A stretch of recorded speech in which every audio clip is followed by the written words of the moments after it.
आज बात करते हैं भारत के 3 नए कृषि कानून के बारे में।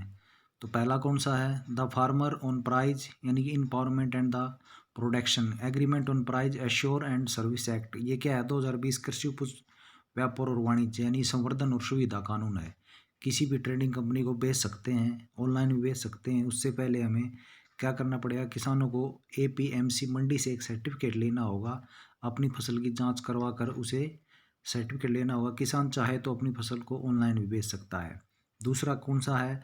Farmer protection agreement price of the ordinance and the form service यानी कि इम्पावरमेंट ऑफ द प्रोटेक्शन 2020।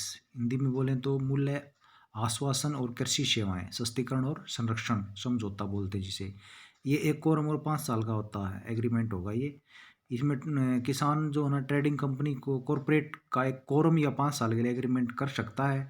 और यह एग्रीमेंट अगर वो नहीं करता तो एपीएमसी मंडी को वो 2.5 से 3% शुल्क देकर भी बेच सकता है।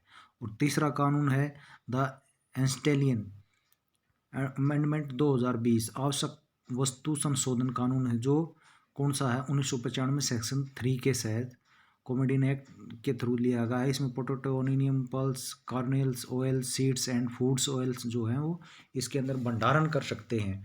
ठीक है, बाकी नहीं कर सकते, ये भंडारण कर सकते हैं नए कानून में। अगर कोई असहमति होती है किसान के प्रति तो उसकी सॉल्यूशन कौन करेगा? कंसल्टेशन बोर्ड करेगा 30 दिन के अंदर।